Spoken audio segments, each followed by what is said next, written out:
में विरोध में अडिग रहो, अटल रहो, विषम समय के चक्र में तुम साहसी प्रबल रहो।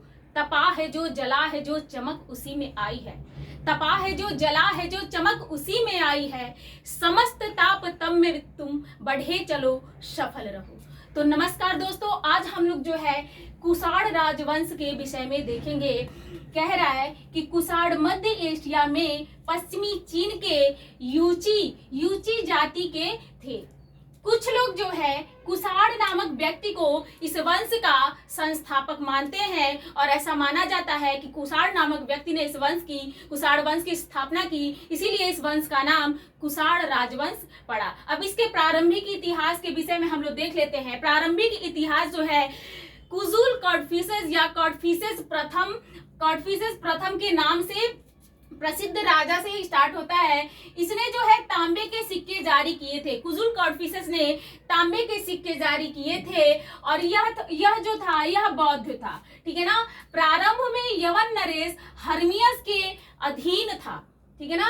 यवन नरेश हर्मियस के अधीन था कुजुल कॉडफिसेस, लेकिन बाद में जो है यह कहते हैं स्वतंत्र हो गया, ठीक है ना। उल्लेखों से पता चलता है कि बाद में यह स्वतंत्र हो गया। फिर हम लोग भीम कॉडफिसेस के विषय में देखेंगे। भीम कॉडफिसेस, ठीक है ना, कुषाण शक्ति का वास्तविक संस्थापक था भीम कॉडफिसेस, ठीक है ना। कुषाण शक्ति का वास्तविक संस्थापक था। इसने स्वर्ण व तांबे के सिक्के जो है जारी किए, स्वर्ण व तांबे के सिक्के जो है जारी किए। उन पर जो है यूनानी व खरोष्टी दोनों प्रकार के लेख जो है इसके सिक्कों पर यूनानी व खरोष्टी दो प्रकार के लेख जो है कि प्राप्त होते हैं, ठीक है ना।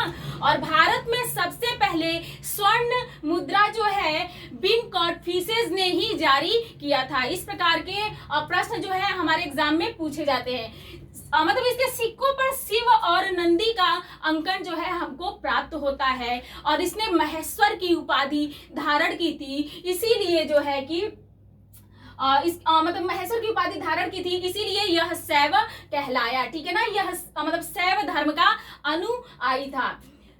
स्वर्ण सिक्कों से ज्ञात है कि इसका जो साम्राज्य है भीम कॉडफिसेस का जो साम्राज्य है समृद्ध एवं संपन्न साम्राज्य था। भारत व रोम का व्यापारिक संबंध विकसित था और इसका जो साम्राज्य है मथुरा तक फैला हुआ था, ठीक है ना। उसके बाद से हम लोग देखते हैं कुषाण शक्ति का चरमोत्कर्ष कनिष्क के काल में। कुषाण शक्ति का जो चरमोत्कर्ष है वह कनिष्क के काल में होता है। इस वंश का सर्वाधिक प्रतापी शासक कनिष्क हुआ करता था, ठीक है ना। कनिष्क के काल में होता है कुषाण शक्ति का चरमोत्कर्ष। कुषाण राजाओं में सबसे महान था कनिष्क, ठीक है ना। इसके राज्यरोहण की जो तिथि है 78 ईसा पूर्व है। 78 ईसा पूर्व मतलब कि 78 ईसा पूर्व जो भारत में शक संवत, ठीक है ना, भारत में शक संवत की शुरुआत मानी जाती है, ठीक है ना। 78 ईसा पूर्व जो है भारत में शक संवत की शुरुआत मानी जाती है और 78 ईसा पूर्व में कनिष्क का राज्यारोहण होता है। आगे हम लोग देखते हैं, इसने चीन के शासक पांचाओं से युद्ध किया था। कनिष्क ने चीन के शासक पांचाओं से युद्ध किया था। प्रारंभ में तो यह असफल रहता है, लेकिन फिर वापस से युद्ध होता है जिसमें जो कनिष्क है वह कहते हैं पांचाओं को पराजित करता है। इसने चीन के शासक पांचाओं से युद्ध किया। आरंभ में पराजित होना पड़ा, लेकिन बाद में वह जीत गया, ठीक है ना। आगे देखते हैं, कनिष्क ने बौद्ध धर्म को संरक्षण प्रदान किया था। कनिष्क ने बौद्ध धर्म को संरक्षण प्रदान किया था और चतुर्थ बौद्ध संगीति का आयोजन भी कनिष्क के काल में होता है। चतुर्थ बौद्ध संगीति के जो अध्यक्ष हुआ करते थे वसुमित्र थे और उपाध्यक्ष जो थे वह अश्वघोष थे, ठीक है ना।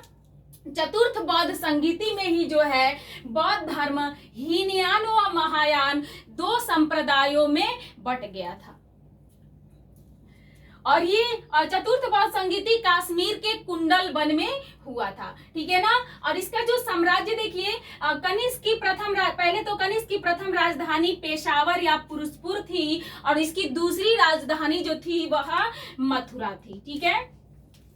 साम्राज्य विस्तार जो है, साम्राज्य विस्तार उत्तर में कश्मीर से लेकर दक्षिण में विंध्य पर्वत तक और पश्चिम में उत्तरी अफगानिस्तान से लेकर के जो है पूरब में उत्तर प्रदेश और बिहार तक इसका साम्राज्य जो है फैला हुआ था कनिष्क का। आगे हम लोग देखते हैं कि पार्श्व, वसुमित्र, अश्वघोष, नागार्जुन जैसे विद्वान व चरक जैसा चिकित्सक जो है कनिष्क के दरबार में थे।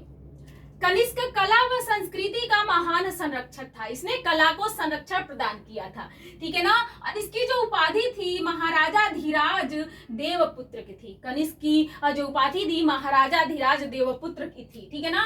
कला की दो नवीन शैली का सभी शैली मथुरा व गांधार, ठीक है ना, मथुरा व गांधार शैली कला की दो शैली जो है कनिष्क के काल में ही प्रकाश में आई, ठीक है।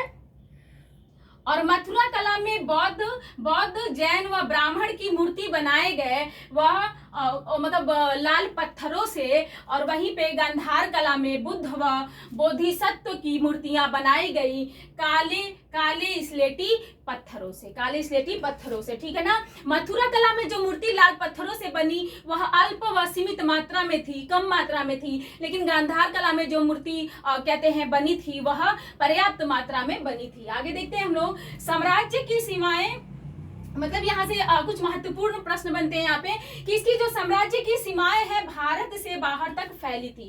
कनिष्क के साम्राज्य की सीमाएं भारत से बाहर तक फैली थी। इसके सिक्कों पर मात्र देवी उमा का अंकन तथा शिव का अंकन प्राप्त हुआ है, ठीक है ना। आगे देखते हैं, प्राचीन भारत में सर्वप्रथम सोने के सिक्के जो है कुषाणों ने ही जारी किए थे। चरक जो है, चरक कनिष्क के राजवैद्य थे। फिर देखते हैं कनिष्क महायान बौद्ध संप्रदाय से संबंधित था, ठीक है ना। महायान और हीनयान दो संप्रदाय हुए, लेकिन कनिष्क ने महायान संप्रदाय को चुना था। भारतीयों के लिए महान सिल्क मार्ग का आरंभ कनिष्क ने कराया था, ठीक है ना। और भारतीय धर्म कला एवं विद्वता को संरक्षण प्रदान करने वाला कनिष्क जो था कुषाण वंश का सर्वाधिक प्रतापी शासक हुआ, ठीक है ना। तो अगर वीडियो अच्छी लगी हो तो वीडियो को लाइक, चैनल को सब्सक्राइब जरूर करें। Thank you.